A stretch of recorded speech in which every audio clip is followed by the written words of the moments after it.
Israel-Iran conflict disrupts Middle East flights. Welcome back to our channel. Don't forget to like, share and subscribe to Safe Haven, where you get all your trending bulletins.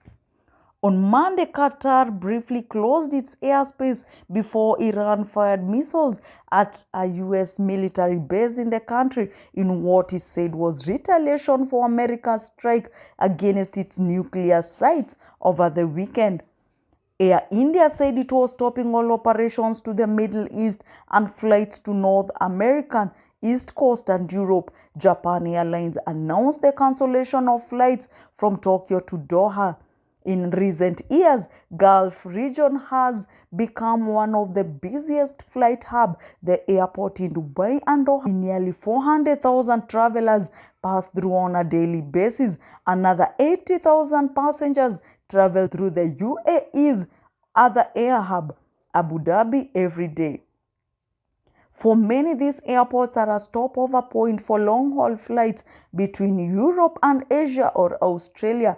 Hope for an easing of tension rose after U.S. President Donald Trump announced on social media a complete and total ceasefire between Israel and Iran.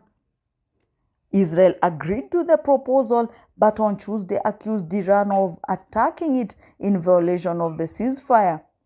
Israel Defense Minister Israel Katz said he had ordered intense strike on Tehran, but Iran denied firing any missiles and said it would respond to any further aggression.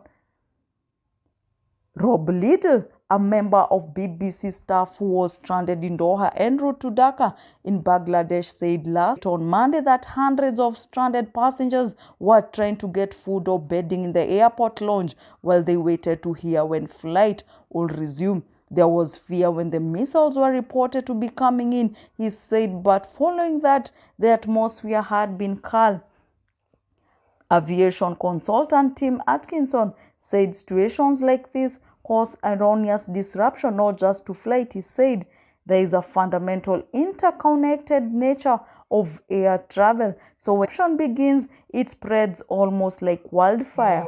Delays and cancellations are likely to cause significant disruptions across and beyond the region, according to aviation expert John Strickland. Delays to flight because of following longer routines mean most cost to the airline because they are burning more fuel, Mr. Strickland said. It can lead to an airline saying an aircraft is not available when it should be, and in particular crew, because crew are limited by legal rest requirements. There is also the question of safety, said Mr. Strickland. Many governments have advised against travel to parts of the region, which could force some travelers to cancel their flight. Decision whether to fly to certain destinations could be made day-to-day basis, he said. According to data from aviation risk consultancy, 6 commercial aircraft have been shot down unintentionally, while with 3 near misses since 2001. Russia and Ukraine airspace has already been closed to most airlines due to the conflict there, diverting even more flights to the Middle East. When squeezed into even smaller spaces, he added, the conflict in the Middle East has already led to the closure of huge swaths of crucial aircraft.